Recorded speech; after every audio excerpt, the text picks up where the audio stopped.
Good morning students, आप सभी का स्वागत है DKP एकेडमी में। मैं दीपक कुमार आप सभी का स्वागत करता हूं।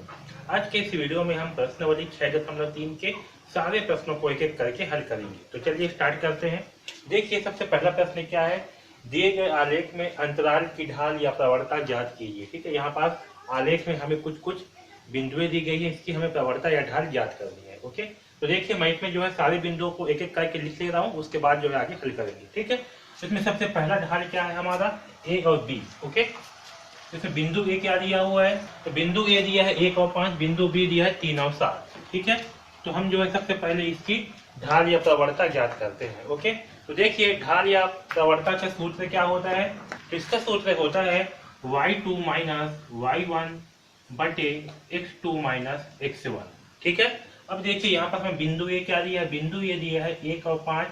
ओके, बिंदु बी दिया है हमें 3 और 7।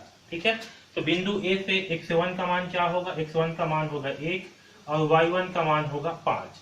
इसी प्रकार से बिंदु बी से x2 का मान होगा आपका 3 और y2 का मान होगा 7। ठीक है, हम इन सारे मानों को इस सूत्र में जो है रख देंगे। तो देखिए ए बी की ढाल क्या होगी, ए बी की ढाल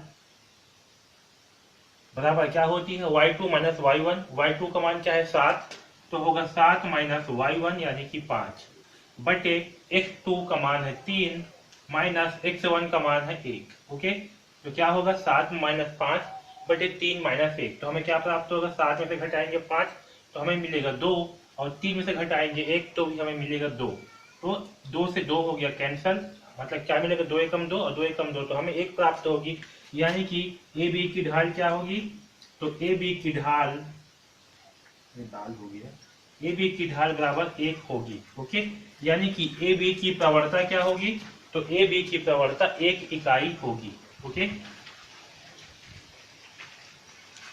तो इस प्रकार से जो है हम इस ए बी की प्रवणता निकालेंगे, ए बी की प्रवणता 1 इकाई होगी। ओके, अब चलिए आगे जो है अब ए बी का निकाल लिए, अब जो है सी डी की अंतराल का ढाल जो है निकालते हैं। ओके, तो देखिए दूसरा क्या है सी और डी, तो दूसरा बिंदु क्या है सी, सी का मान क्या दिया है हमें 2 माइनस 4। ओके, सी का मान क्या है, सी का मान है 2,4 और डी का मान क्या दिया है, डी का मान है 5 और 6। ओके, अब देखिए बिंदु सी से हमें x1 का मान क्या मिलेगा, x1 का मान मिलेगा 2, y1 का मान मिलेगा 4। ओके, इसी प्रकार से बिंदु डी से हमें x2 का मान मिलेगा 5 और y2 का मान मिलेगा 6। ठीक है, अब चलिए बिंदु सी और डी के अंतराल की ढाल जो है निकालते हैं। तो सी डी का ढाल बराबर क्या होगा, y2 माइनस y1 बटे x2 माइनस x1। ओके, अब देखिए यहाँ पास y2 का मान क्या है, y2 का मान है 6, तो क्या होगा 6 माइनस 4, y1 का मान 4 है, 6 माइनस 4, x2 का मान है 5, तो होगा 5 माइनस x1 का मान है 2। ओके, तो यहाँ से हमें क्या प्राप्त होगा, 6 में से 4 घटाएंगे तो हमें मिलेगा 4। ओके, 6 में से 4 घटाएंगे तो क्या मिलेगा 2, सॉरी यहाँ आएगा 2 और 5 में से घटाएंगे माइनस 2 तो हमें मिलेगा 3। ठीक है, तो हमारा सी डी का ढाल क्या होगा, तो सी डी का ढाल होगा 2/3। क्या मिलेगा हमें, सी डी का ढाल मिलेगा 2/3। ओके, तो इस प्रकार से हम अंतराल सी डी का ढाल निकालेंगे। ओके, अब चलिए आगे जो है ई और एफ का अंतराल निकालते हैं। तो देखिए यहाँ पास हमें ई बिंदु का मान दिया है 1 और 3 और एफ का मान दिया है 2 और 1। तो बिंदु ई से हमें x1 का मान मिलेगा 1 और y1 का मान मिलेगा 3। इसी प्रकार से बिंदु एफ से हमें x2 का मान मिलेगा 2 और y2 का मान मिलेगा 1। तो अब देखिए हमें जो है ई एफ का ढाल क्या मिलेगा, y2 माइनस y1 बटे x2 माइनस x1। ओके, यहाँ पर देखिए y2 का मान क्या दिया है, तो y2 का मान है 1 माइनस y1 का मान क्या है 3। ओके, x2 का मान है 2 माइनस x1 का मान है 1। ठीक है, तो यहाँ से हमें ई एफ की ढाल क्या मिलेगा, ई एफ की ढाल बराबर 1 माइनस 3 का मान क्या होगा -2 और 2 माइनस 1 का मान क्या होगा 1। तो यहाँ से हमें ई एफ की ढाल मिलेगा 2/1। ठीक है, क्या मिलेगा 2/1, इसे हम -2 भी लिख सकते हैं, -2 इकाई। ओके, तो चाहे इसे हम 2/1 लिखें, -2/1 लिखें या -2 लिखें, दोनों आंसर सही है। ओके, तो ई एफ की ढाल क्या होगी, -2/1 या 2 इकाई कहेंगे। ओके, अब चलिए जी और एच की ढाल जो है निकालते हैं। तो देखिए हमें यहाँ पास जी बिंदु क्या दिया हुआ है, तो हमें यहाँ पास बिंदु जी दिया हुआ है 3 और 2। ओके, इसी प्रकार से बिंदु एच क्या दिया हुआ है, एच दिया हुआ है 6 व 2। ओके, अब चलिए इसे हल करते हैं। तो यहाँ से बिंदु जी से हमें x1 और y1 का मान क्या प्राप्त होगा, तो x1 का मान प्राप्त होगा 3, y1 का मान प्राप्त होगा 2।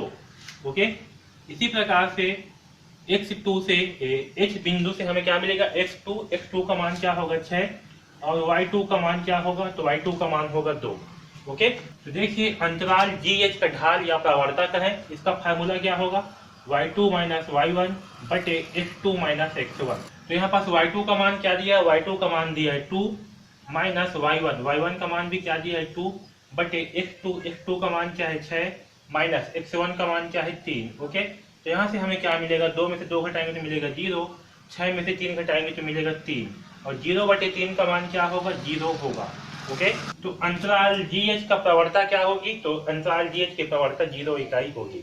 ओके, अब चलिए इस I और J का ढाल निकालते हैं। तो देखिए बिंदु I क्या दिया हुआ है, I दिया है 7,5 और J का मान दिया हुआ है 7,1। ओके, इसकी हमें ढाल या प्रवणता निकालनी है।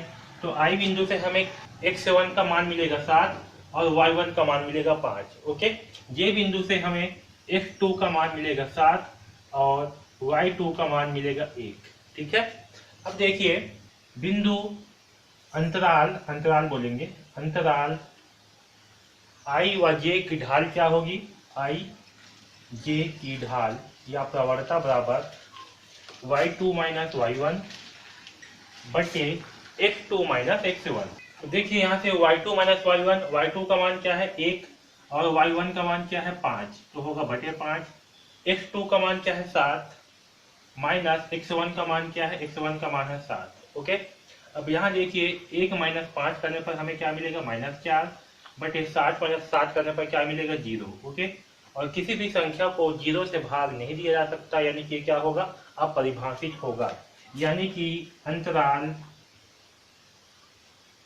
IJ की ढाल क्या होगी, अपरिभाषित होगी।